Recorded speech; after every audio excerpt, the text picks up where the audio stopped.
I removed some of the screws, and I was able to remove the lower wings, and also this just comes right off, so you don't have to take apart the whole ship to get to that.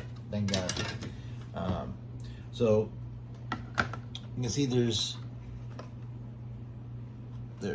three holes on each side, and you have the three screws, right? So then once you remove those, these just come right out.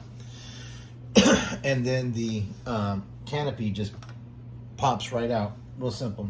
So I ended up removing all of the other screws that I could see, and it did start to come apart.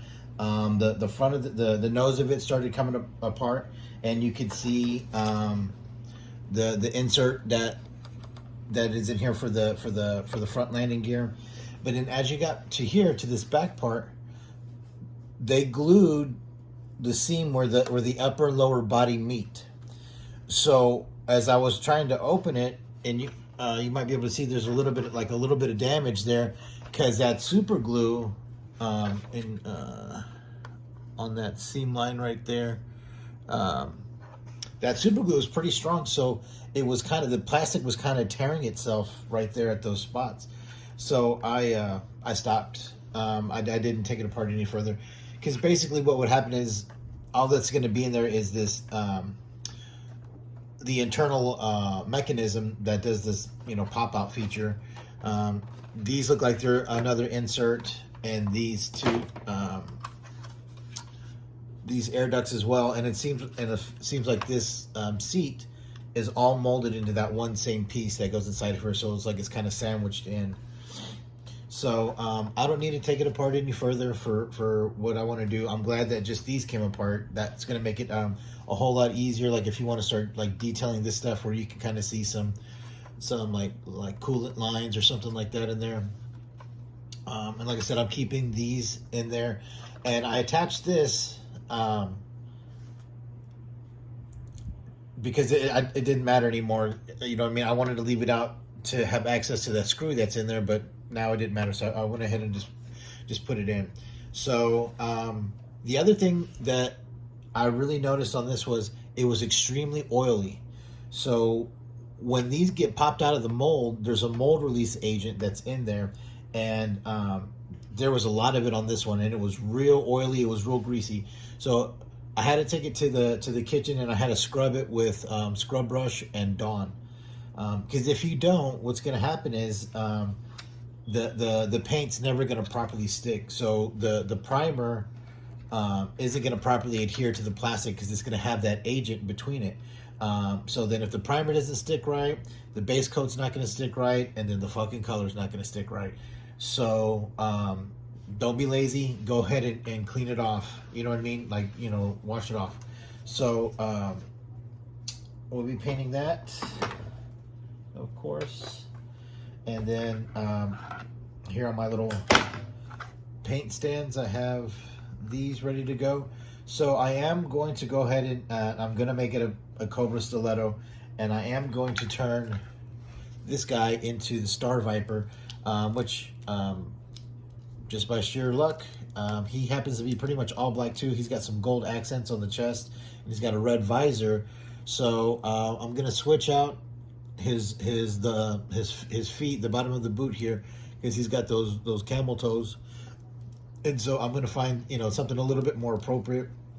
And then I'm of course going to take off the head, and what I'm thinking about doing is using the helmet from this Baroness set that I did the Crimson Tiger Force coil bike, and modifying it slightly, so then that way it'll appear more it'll look more like the Star Viper's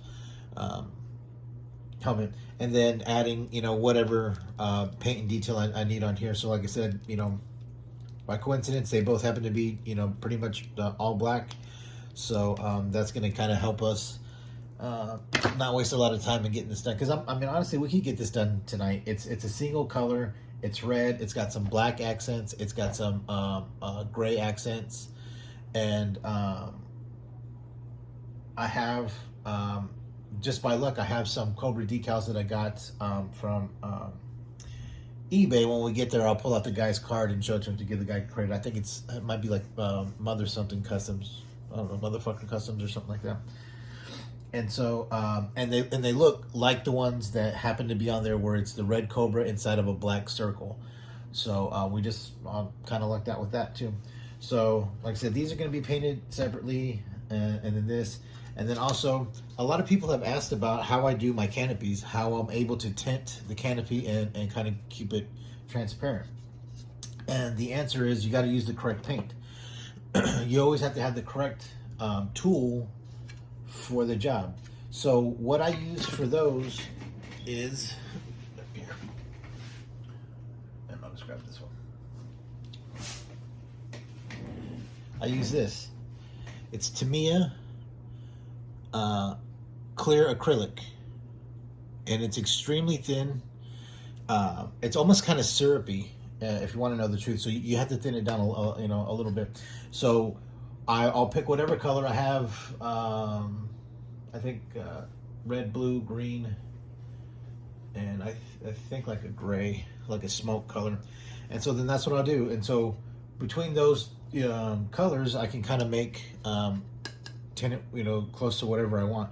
So, and then they make a full range of colors in this, and Tamiya is awesome, like super good quality stuff. And been using this stuff for a long time, since I was a kid making car models. And then when I was a teenager, I worked at a hobby store while I was in high school, and so that's how I also had figured out a lot of the tools, the techniques, and the stuff that I use when I do this. I worked in a hobby store for about 3 years when I was in high school. Okay, and so what I'm going to do is I'm going to shoot the inside of this, okay, with this paint.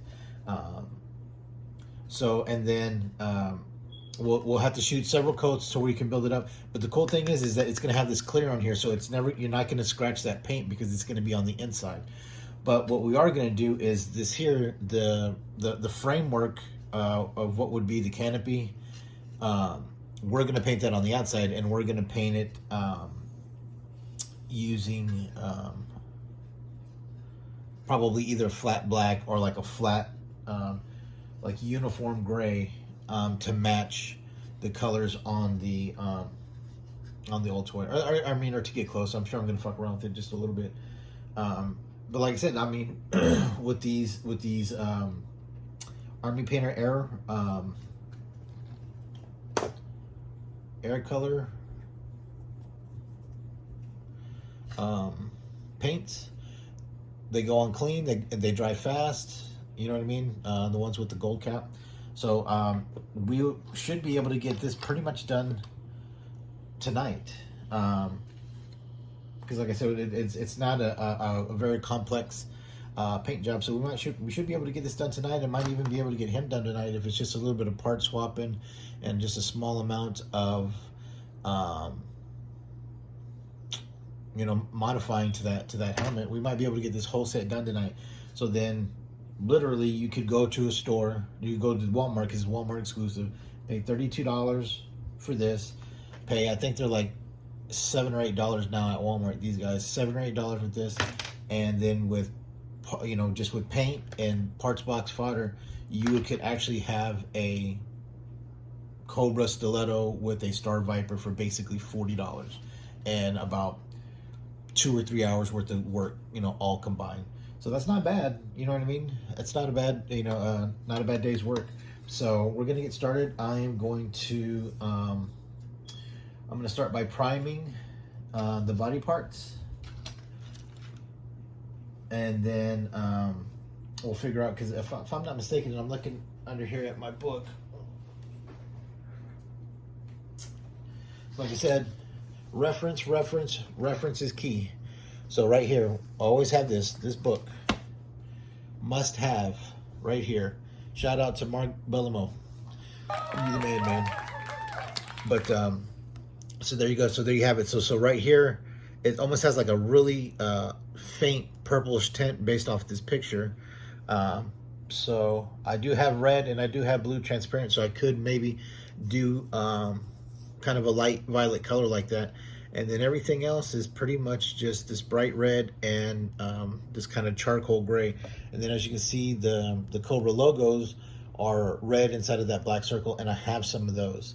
And then there's like a lighter gray and silver as other accent colors. So we could definitely add some black in there, and I think that would kind of add to it.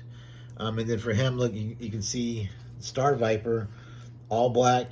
He's got some gold on the outside here. He's got a gold harness on his chest, and he's got the red visor, gold gloves. So I think we'll be able to come up with something fairly simple and fairly easy with him. So then that way, start using up some of these Snake Eyes movie characters in these customs. So that way we get them out of the pipeline, man, and hopefully get a steady supply of some new product. So remember, reference, and then we're gonna start. So I'm gonna prime first. I'm gonna use a gray primer, and then I am going to use this matte gray, and then I'm going to use a base coat of this matte white, and then where's my other primer? Well, I gotta find my other primer. But I'm gonna use this matte white, and then I'm gonna decide on which red I want to use. In that, if you recall the picture that I just showed, it's a pretty bright red, almost like on the verge of fluorescent. And I'm sure that was just the plastic that was used, but so I can look around and see which reds I have here. I'm gonna have just like this basic kind of pure red. So that of course would look good with the black and the gray as well. So, okay. So I'm going to cut here, and then I'm just going to splice all these motherfuckers together at the end. And then we'll see. We're going to do it like that. So I'm going to spray it, come back, spray it, come back, spray it, come back, and then we'll see how it looks. I mean, it looks like it's going to be fairly easy. You know what I mean? The reference, the stiletto, I mean, it's basically going to be all red, except for like the engines, part of the nose cone, landing gear. You know what I mean? I'm gonna have to add some kind of accent to it. So I mean, we're gonna have to have some kind of alternating colors, because there's no way that I could just do just a flat red all the way around. Like there's no way I could do that. It'd be too simple looking. So we're gonna figure out a color for these. Also, we're going to keep these a different color. The whatever's at the tips of those wings.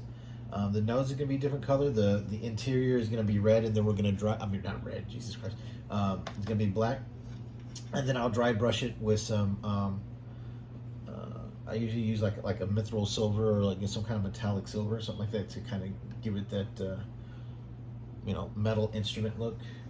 And then I might do some of that. Do some detailing in here to where you can where it's got all this cool detail molded in there. But yeah, and then same thing with this. I mean, really with these you just got to paint the wheels black. So all right, so I'm stop yakking, and then start painting. So we'll see what's up. When we get back to the next one, I'll show you. It's gonna be white. By the time I come back, it's gonna be white. I'm gonna shoot the primer, and then I'm gonna shoot the white, and then the next one to come back, we're gonna do the transparent canopy.